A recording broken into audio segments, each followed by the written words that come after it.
Yeah, my little presentation talks about my practice, where I've been trying to make visual what is the space for a woman. But coming back to Eliza's presentation, I just wanted to mention that I am also an indigenous person because I have Fenno-Ugric roots. I'm Estonian, and I know what is to be the others. And I know very well what is to be the other, me as a woman. And about the animals, we spoke last night with my Liina about the film that I strongly recommend. The name of the film is Lobster. It is by a Greek director that I just cannot say his name right now. But it talks about single people who need to find a partner, and if they wouldn't manage to do it in 45 days in a hotel, they just become an animal. But this is the free choice. They can choose what animal they will become. So this is a big question. What animal we would like to become? Would it be a dog or a lobster or a cat? I don't know. I haven't think about this so profoundly yet. But now, sorry, back to the business, back to the paper. And this my presentation has its focus on the woman at work in contemporary Estonia, which is both post-socialist, post-Soviet, and also a very neoliberal country. I think our right-wing politicians really feel Margaret Thatcher and other neoliberalist people as their role models. And here I shall first show and discuss my work from the ongoing photographic series A Woman Takes Little Space, and then the video installation Unsocial Hours from 2011. And these works have been developed in accordance with my growing interest in visual representations of social conditions and reflections of gendered spatial relationships in contemporary Estonian society. And me as an artist, I always have more questions than answers. I cannot provide any solutions. I can only create problems. And to do this visual research, it also, for me, has been a way to communicate in society as an artist, and I'm not really dedicated in studio practice.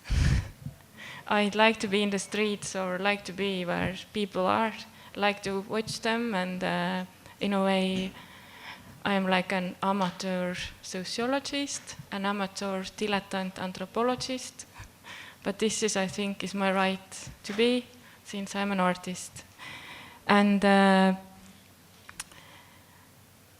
I hope that through this visual montage on social issues, we can also learn something else than by purely theoretical approach. And I strongly believe by this notion that originates from Walter Benjamin, optical unconscious. I really believe during my, 20 years practice using camera-based medium that photographic images can reveal something that we disavow to see, acknowledge by purely just watching at things. I think this recording reveals something that we do not want to acknowledge otherwise. And so these works from the series A Woman Takes Little Space, with the relations between a woman and a space, and somehow I have this framework partly coming from Julia Kristeva's treatment on a woman's essential connections with space, and now it seems to me that woman and femininity are determined by the space. I think that the space around a woman defines how she is, what she is. And can also think about the communal flats in the Soviet Union. Most people here are too young to remember that, but maybe your parents or grandparents have told you stories about. And of course, there was this aspect of communality, which we maybe lack today, but this communal flats or the one-family suburban homes in America in the 1950s, which we also in Estonia have an equivalent, early 21st century houses in the fields near the cities, like Estonian dream, 50 years later. The Soviet woman did not need much space at home because she was mostly away at work. Everyone was working. The housewife was something really to be despised. And on the contrary, the American woman, as a mother and wife, did not need separate space, as she was there to serve others, to commute the children or to provide food for the husband that returns from work. And preparing this project, I saw more clearly how unconscious and silent power lines determine the behavior patterns of men and women and spatial positions. I also have observed and photographed men in different tight and cramped spaces, like guardians in the little cabins and so on. But it always seems that the space doesn't define a man, and I don't know how come, but it's just there. The man is a man and the space doesn't matter. But whereas with a woman, it does matter. Yeah, and depending on the point of view and different positions we can take, I also see the space here as a reconstruction, as a cinematic space, as a represented space. But also a space is as a writing, as a place that the people who use it long enough kind of write it with their own bodies, and also, on the contrary, a body that has been written by the space. So there is this mutual kind of conflict and also, collision, yeah. And also the gendered nature of the space. And doing this paper, the name Social Space and Unsocial Hours, I just tried to think about social space a little bit more, but I'm not going to really elaborate it. But I found that French sociologist Émile Durkheim, actually at the end of the 19th century, he coined both the notions of the social space and also solidarity in his book, The Division of Labor in Society from 1893. And yeah, it's kind of nice to put it together in this presentation, this social space and solidarity, and to see this place where people carry on some sort of relationships, or as Henri Lefebvre, another sociologist, has put it, that the space is socially produced, and it can be produced anyways. And I also, hopefully, when I did this project, I'm still doing its ongoing work, we are producing a strange space between the real space, represented space, and our interaction. And I began the photographic series A Woman Takes Little Space in 2007 as a reaction to the debate in our local press about gender-based discrimination and pay gap. And because suddenly EU statistics started to emerge, and according to this, in 2007, in Estonia, the unadjusted gender pay gap was 30.9%, which is the biggest in European Union. And everyone was so surprised. How come we, Estonia, small country, e-state, how come women earning 1/3 less than men? It's impossible. So all kind of research group started to find out what was the reason. And they still do it. It's, I think, for them also an ongoing project to find out. And there are several explanations. One is that mostly all Estonian women are really occupied by the work. Everyone is working. And then this mother's leave, or you can spend 3 years at home raising the baby. But then quite recently they also found out that the women themselves just simply do not ask for more money. They are okay, they agree with the smaller amount, which is very, I don't know, I don't think it's the case, but anyway. So back to this 2007 findings, then these debates really went personal and ugly and so on, and then 2 women researchers, Katri Lamesoo and Katri Vallaste, they wrote as a kind of fighting note against these comments that however as children we learn many other things besides the fact that dolls are for girls and cars are for boys. Among other things, we found out that girls are obedient, helpful, cooperative, and take up very little space. The older they get, the less room they need. And boys, on the other hand, are disobedient, demanding, eager to fight, and take up a lot of space. And when you say in Estonian, naine võtab vähe ruumi, so a woman takes up little space, it's like a mantra. And I was reading this, and wow, this is something I really like, because sitting in my little studio,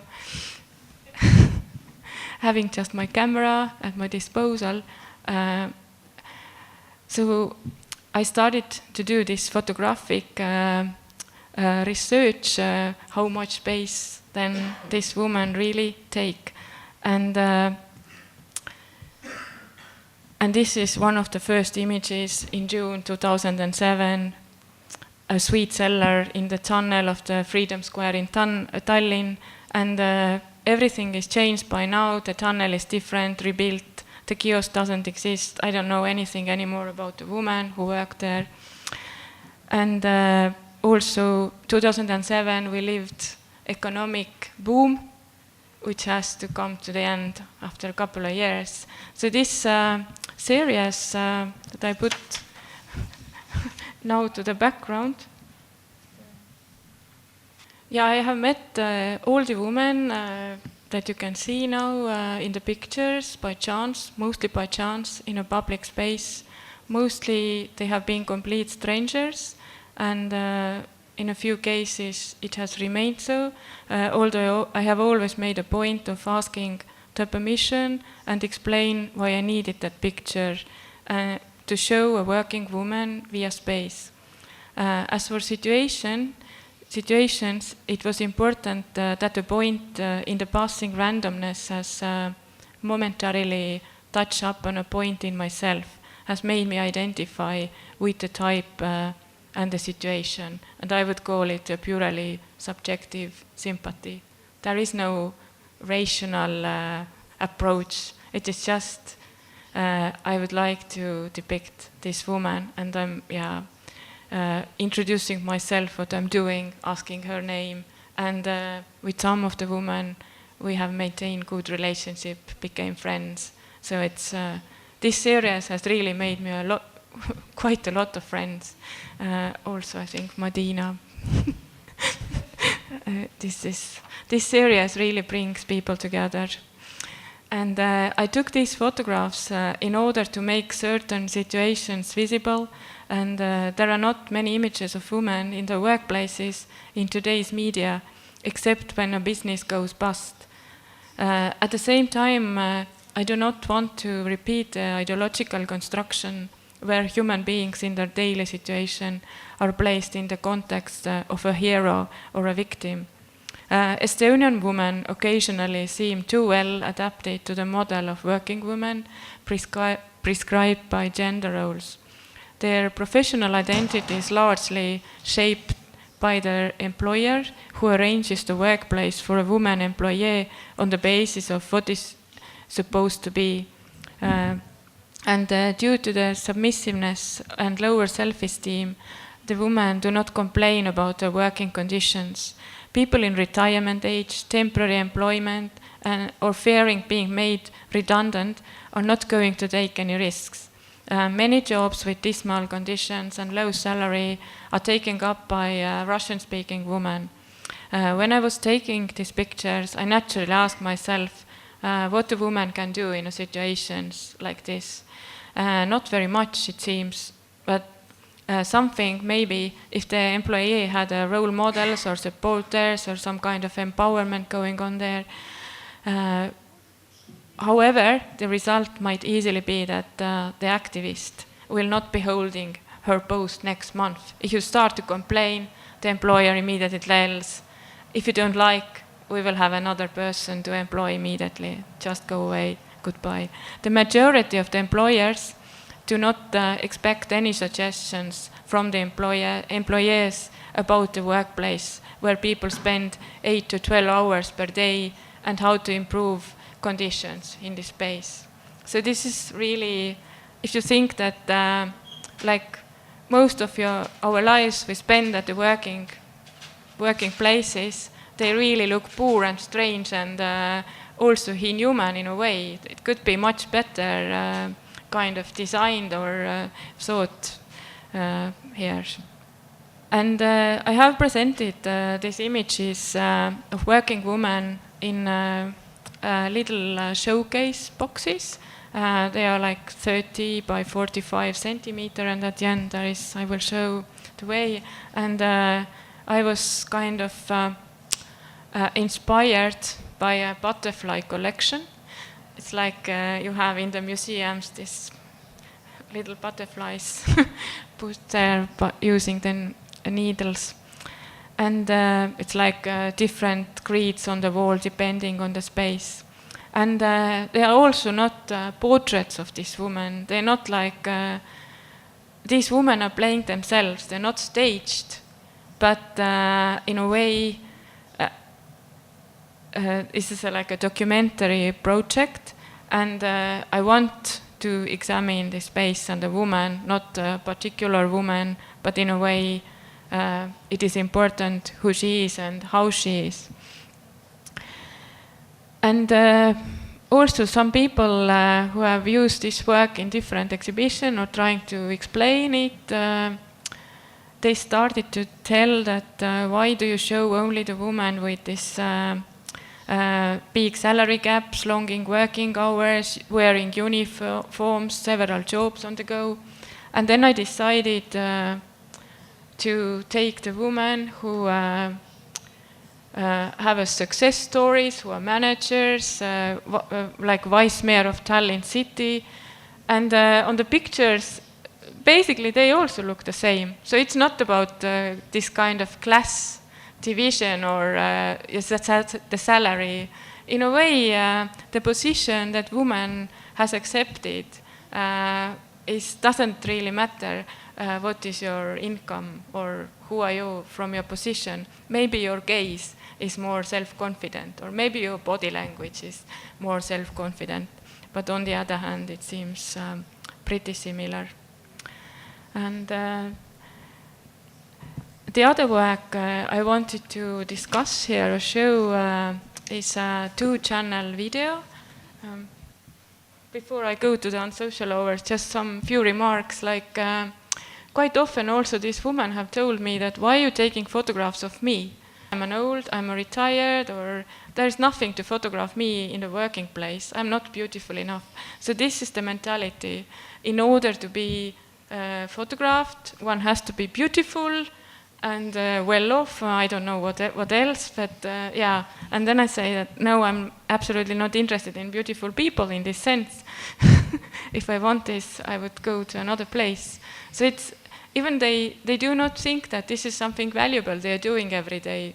It's completely invisible, these situations. And this is me in my studio. And in 1997, when I applied for a studio from the Artists Association, I was giving a kitchen in Tallinn Arts Hall, former kitchen, which was 10 square meters. And later I was explained that I got the kitchen because I am a female artist and a photographer. And the kitchen goes, of course, together along with a woman artist. And the photographer doesn't need much space either. So but now the space has doubled. This is a new space. This is 20 square meters. But still I'm in the kitchen there. And this woman, her name is Liina, and she's a fantastic person, and she's selling pastries. And I met her there is a big railway station called Baltic Station, Baltia, and she sold, now it's finished, she doesn't work there anymore, but in 2008 she used to sell their pastries for everyone, and she always had a queue. And I went there to this Baltic Station and asked manager, can I take pictures of the woman who worked there? Because the name is only Baltic Station, but it's like a supermarket that they have put just to the former station. This reorganization of a space, a former space that has built like functional space as a station, now functions as a marketplace or with this little kiosks thing. And mostly women selling different products. And the manager says, yes, sure, you can take pictures, but you should ask their sellers' permissions. And no one wanted their picture to be taken because maybe they do not like to be shown as they're working there. But she was the only one who agreed. And I was very glad because she was actually the only one I really wanted to take the picture. And you can see why. And as she was so kind and nice, and like we created up a nice relationship and collaboration, I went back there and we decided to make a little film how she's selling these pastries. But then, when I started to think about this film and the pastries, I started to think about who is doing these pastries. Where do the bread rolls come? Who just grab them as a cheap, quick food for lunchtime, but how they come into existence. And then there was a little place called Sunshine Bakery, who they allowed me to go and film, there. Sunshine Bakery, they allowed me to go and film how they were making the pastries in the nighttime. And so it was shown, the work was shown on two big screens.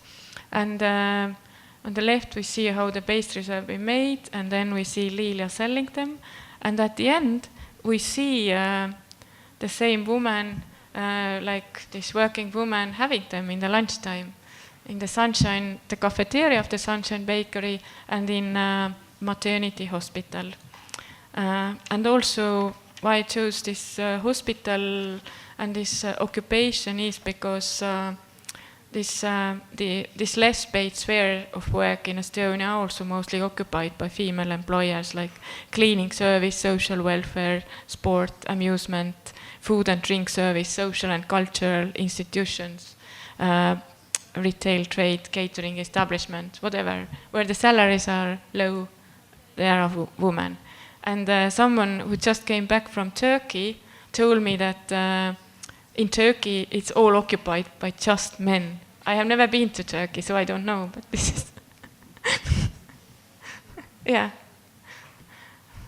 But this also shows that in Estonian society, when people see this project, they really kind of do not want to see it.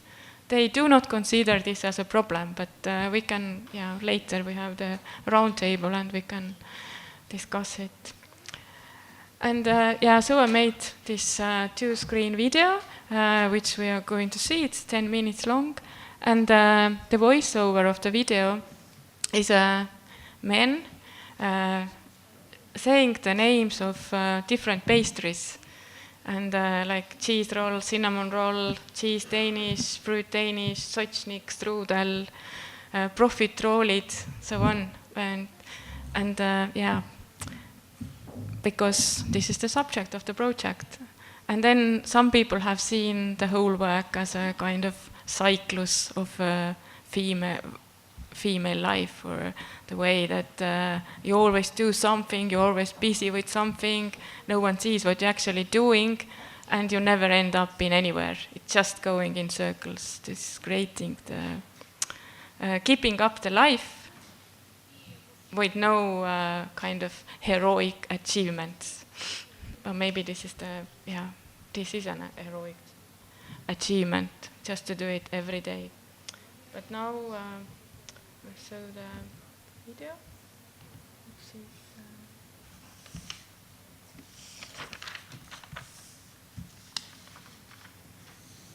Udel Moskva sai, lehtaidna unapirukas, viini sai, unistuste sai, küpsis kookos. Moosia. Või küpsis liivariba, lehtaidna kapsapirukas, moosipirukas, plaadikoksu, lee, viini sai. Valeervi küpsis. Või küpsis Krakowi kook, viljaplaat, liivariba. Ekleer lehtaidna kohupiimapirukas sai päike, kohupiimas tritsel, pärntaidna kapsapirukas. Ekleer unistuse sai viieripirukas, õunapirukas kohupiimapall. Kohupiimapall, laadikooksu, klee, lehtaidna kapsapirukas, südamette, Symposium. Kohupiimatasku, laadikooksu, klee, moosipirukas, küpsis fantaasiakook, kastan, õunakook, juustustritsel, rosinasai, spruuta. Moorapea, lehtaidna, lihapirukas, kooksa, jaana, küpsis kookos, stritsel glasuuriga, moosisai, laadikook, suflee. Sotsiaalne. Vahukoore mõngas, puuviljaplaat, rabarberikook, küpsis kevadviin, Siib sai, sai. Liivariba, kreemisai, lehtaidna, sindipirukas, õunapirukas, viineripirukas, Krakowi kook, ekleer.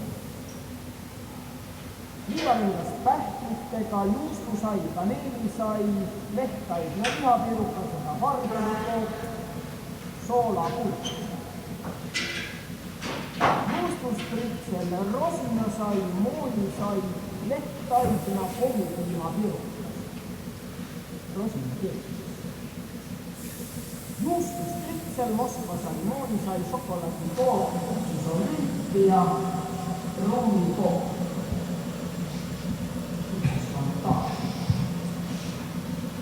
Kohupiimas tritsel, kreemisai, rosinasai, lehtaidna, munapirukas.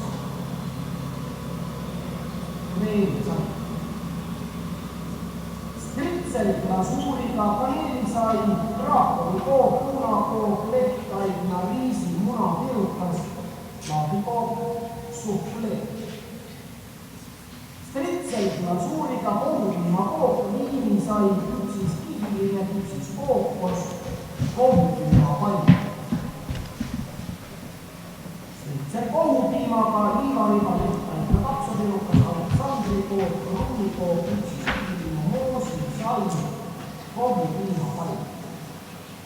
Südamette, õunapirukas, liivariba, küpsis olümpia, Krakowi kook, suflee kook, kohupiimatassi. Stritselglasuuriga singi sai suur kohupiimakord, päike, moosipirukas, liivarõngas glasuuris. Mooni sai lehtaid ja lihapirukas, lehtaid ja singipirukas, kook Sofia. Rummikook, sotši, šokolaadikook, kreemi sai pärmitaipina porgandi-pirukas.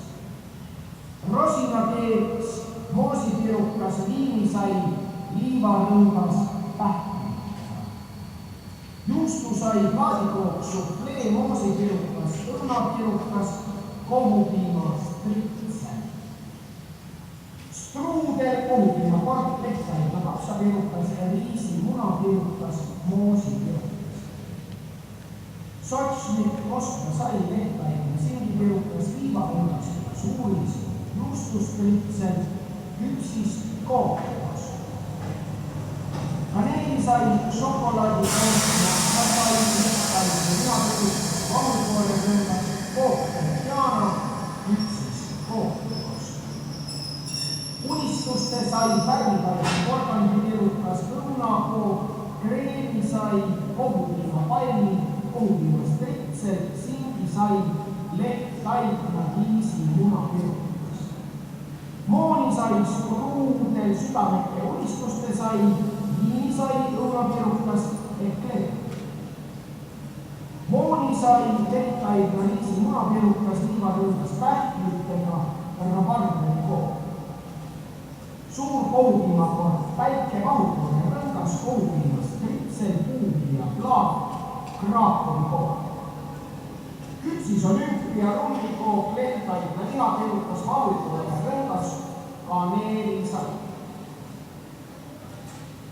Vahukoore rõngas, mooni sai lehtaid ja lihapirukas. Singi sai, profitrooli, struudel, moosi sai.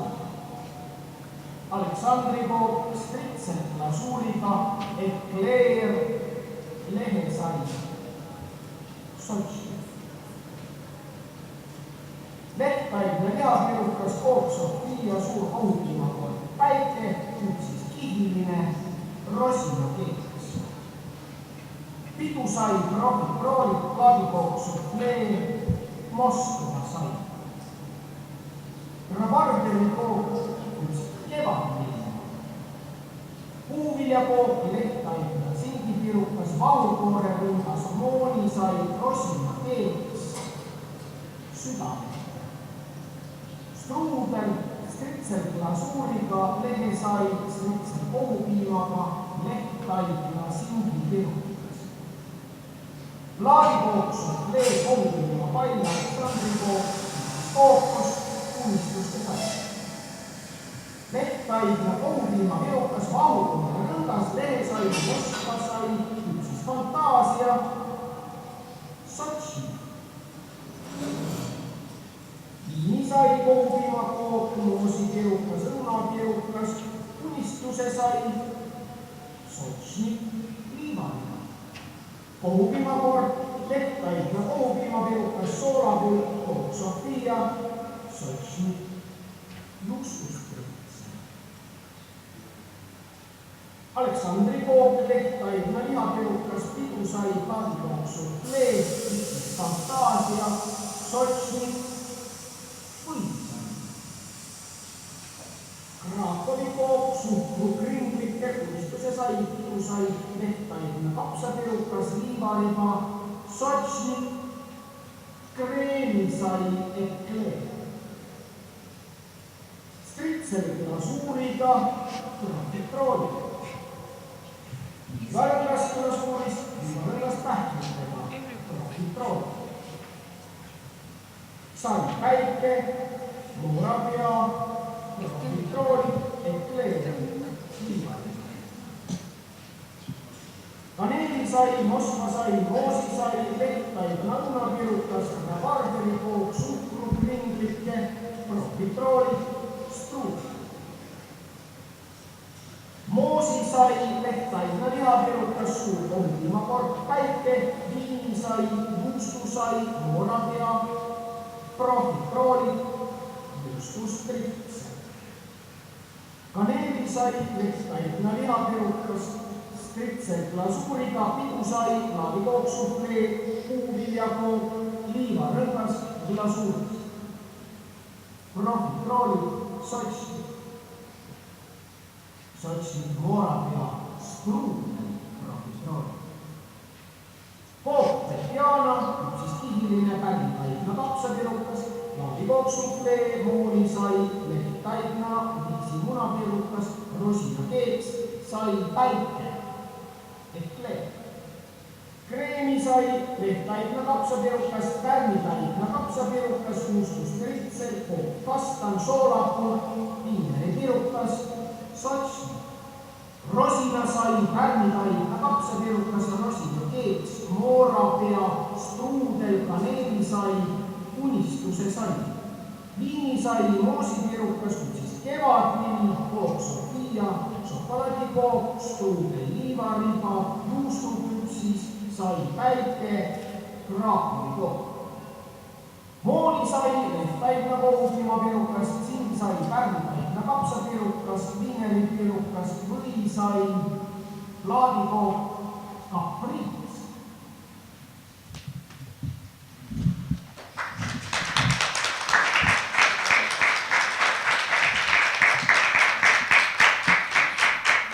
Thank you. And yes, so this work made me also think about how this woman, Liina, and her colleagues in this cramped situation, how do they cope with each other during 12 hours when they work in the shift. And because I spent there quite a lot of time, then I realized how good relationship they had and how many jokes they made with each other and so on. It's like trying to support, really to keep up the mood, or just to be able to go there again and again and again every day with a very little salary. And I wrote down some of the words and just show it now. And yeah. So it's the problem of terminology and the problem with the word solidarity.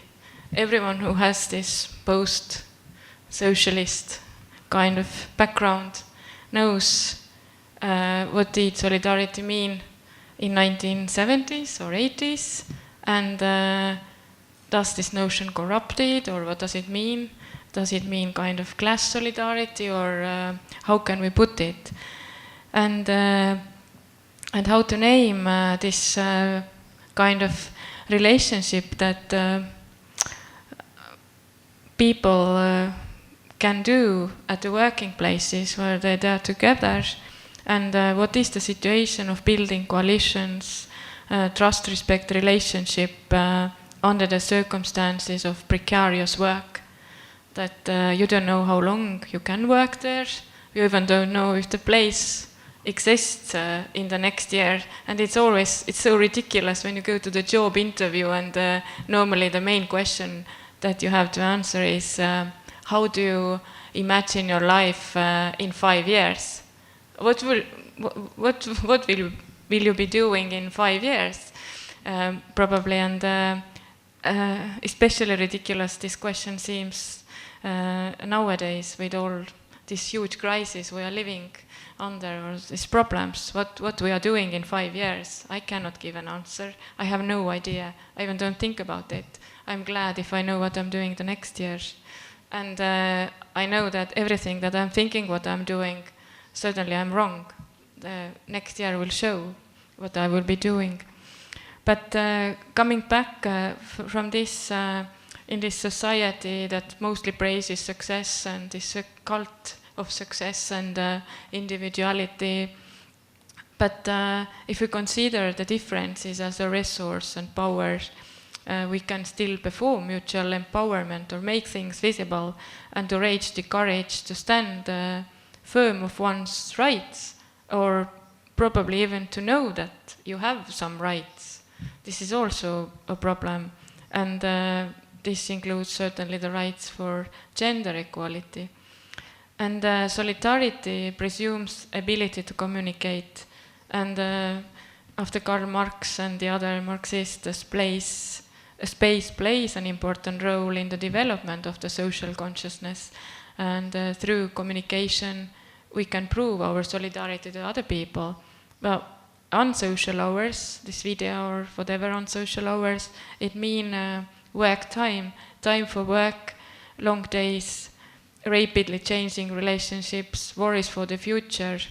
And so this contemporary precarious work creates migrant spaces. I would call these spaces migrant spaces, although we can also call them non-spaces in a way.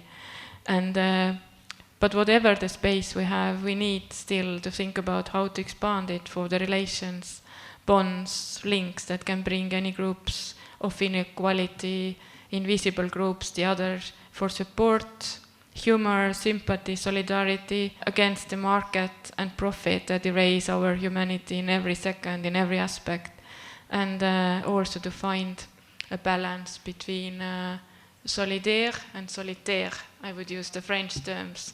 Just one little character, D or T, makes the huge difference, but I think this is a balance between two of them. And some of these words, like, I think somehow together some of the aspects, but there is not a good word really to tell what we could do. But I think if we start to think about it, what we could do is already a big step ahead. Or if you want to really see that the other person who is different from us is a resource, is a great thing to have differences. It's fantastic, yeah.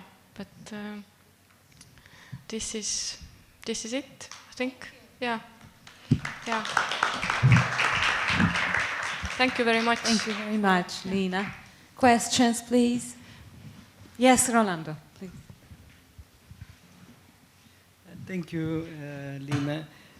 I have two small questions. One is about the role of art in making visible what is actively made invisible. Right? So how art can be a platform for reversing the conditions of invisibility of, in this case, women at work, but in many other invisible situations in this world, right? Absolutely. And the other question is, I mean, I see the question of gender equality in the case of salaries. That is a traditional, let's say, feminist position. But in what you told us about what women said about their low salaries, it's very interesting. I think I find something else apart from them not fighting for their salary. I think I find subjectivities that are not totally neoliberal, that are not totally in the credo of success and individuality, but that are happy with what they are in a sense. So I wonder if this can also be read as an act of resistance in a sense. This is not just thinking of your life in terms of economic success and individuality, which will lead automatically to fighting for all those rights. Because in your answer, at least how you told it, I didn't got a notion of frustration. I got a notion of another type of thinking that might not be the neoliberal thinking. So this was another question. If we could read it as well as injustice, obviously, but also as a way of being other in this society.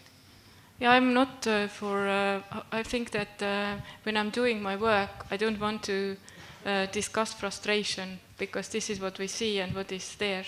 But humor is very important, and also this kind of, as you put it, as a resistant, that you do what you do, but you still, how long can you do that? But this is, I think, me as an artist, they as a woman worker, so whoever, maybe quite soon, completely a new situation, all the like refugee people coming in, and we don't know what is going on, but this mutual respect or kind of interest, curiosity towards the other people, and also this, I don't know, maybe you can call it like communal ties or something, that it's a difficult, we are living under difficult times, but if we speak to other people or find out how they are, then quite often we see that they are much worse than we are. Quite often when you start to complain about your life, you find out that the other person has the situation is completely lot more awful than your own one. So it's like this, I even wouldn't say dialogue in society, but telling stories to each other or just keeping together, we as a tribe around the fireplace. Sorry, I'm politically, I am, how to say, I cannot say that I am a radical this and this and this. I am an artist and I always try to keep a certain distance. Me as an observer, I'm not going to the streets yet, wearing the banners and things and fighting for something, but what I'm very much interested in, what people want to fight for, or what is the subject. I'm very much interested how they are, what they do, and what they think, or yeah. And it's very difficult for me as an artist to discuss it. This is why I'm using the other ways. I've seen when I've read the text by like sociologists how to write about, for example, about prostitutes. This is a very inhuman way to research certain problems in society because they want to generalize. They have to generalize because this is science, research, and so on. But if you go and find out this single person with everyone's differences, but still there is this common feeling, or people are similar yet they are different. That this is what I'm interested in. I don't know if I answered your questions. Thank you very much for your presentation, and I think it's a great project. My question is about some interferences to other artists, and I'm not sure. Do you know German artist Harun Farocki? Yes, sure. He makes two movie projects in I think 1996, 95. About the first, it was workers leaving the fabric.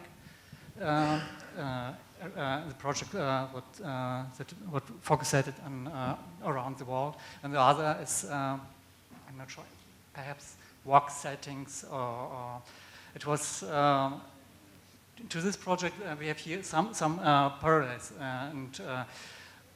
but Farocki's questions were, of course, not what's important for you. These questions about gender studies. His questions or his ambition were media archaeology about the walk, but you know these two projects, yes. What I'm very much interested also, these projects concentrate on the female subject or woman and gender, but I also have another film that I made in Germany on Sylt Island in a mineral water plant, and it's called Mineralwasser, and if we had time I would like to show a clip, but I think there is no time, but it is on my website, but this is like a highly modernized place. Maybe I can just put it without the voice there. But there are like 7 men working there, just 7 men, and it's all mechanized. It's just computers, machines doing the work. And the bottles are like there, like a divine kind of thing. They're just there, doing their things. So it's very different, like bread that the women were producing and this water that the men are producing, like 2 basic components in our life and very different ways how to do it. And what I'm very much interested in this production in the society and all different modes. And also with my students, we have done during several years, we visited factories, places like in post-industrial time, and what has become from the notion of men and a factory in general, and what is going on, and how do we feel, and how do we produce things nowadays. So this is, but I'm very much this how to say, not so much making a video art as such as art, but I would call it like a visual research, or using images in order to find out things that I'm interested in.